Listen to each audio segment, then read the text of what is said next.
Lisa ngi noonu Mama ngi noonu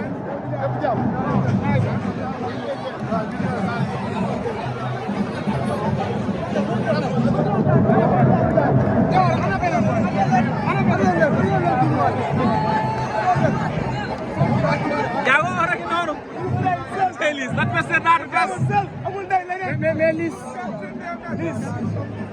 tey si ñetta moo la indi nga nekk ci contrat waaw mooy wala rek mooy suñu mag la suñu deret la waaw te ci ñi leneen lu lamb quoi ñu lu lamb waaw na loolu lamb ko bi lay buñ mën a nekk am ci rek taw leen ñu ngi koy dem muy bëre ko xam te ni daanal la ci lamb di Papa Thiam du doon ci lamb rek ñëwaat mais lamb loolu waa daanal bu nga nekk daanal ba ko daan daanal Matar Samb yoon daanal ba quoi waaw mais day ñaaw ci yàlla may ko xam après xam nga ci jëro ba xam nga nekk tey loo koy conseillé ci bis bi. mooy conseil tey jii mooy ñaanal yàlla may ko nag quoi.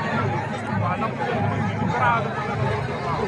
nga nekk ci contrat sa digg ak Ada Fass nga koy waaj préparation bi mais dañoo gis Liss boo xam te ni dafa yokkaat maas. waaw fu Liss nekkoon. waaw entraîné Gambie laa noonu entraînement ma la ko booy ñoom ñoom booy ñoom danaa leen yoral waaw ñoom ñu am affaire lam toog ak suñu yaay maire Badou Fall Ada Fass moo waral nga dem Gambie wala. non may entraîné mais dañu gis état bi Liss. damay entraîné quoi ñëpp la entraîné waa Ada Fass ana looy wax Ada. waaw li mu wax mooy na entraîné quoi waajal moo koy ñëw Ndakaaru nga am de Liss Ndakaaru. na entraîné quoi pour lamb ji neex. Ndakaaru nga am de Ada. pour lamb ji neex na entraîné Ada Fass bu ko wax ci te liggéey. déggal samay wax.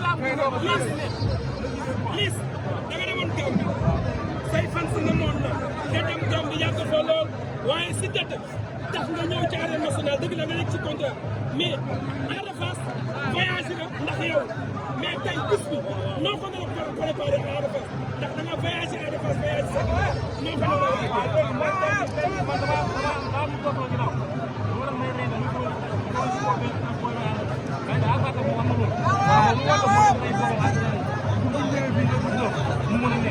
mais bu entraîné bu ñëwee fii damay jàpp non boo ko yow demal ci yow bu entraîné wu waaw bu ñëwee fii damay jàpp mais pour lamb ji neex foog mu entraîné ko waaw Diawar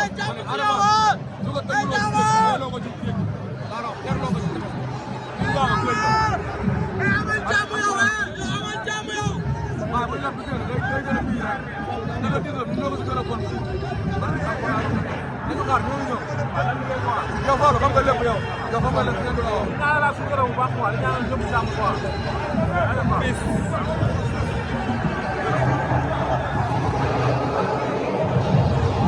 Ama Lamine Sas assistant ci vidéo bi te jàmm gën ñëpp a génn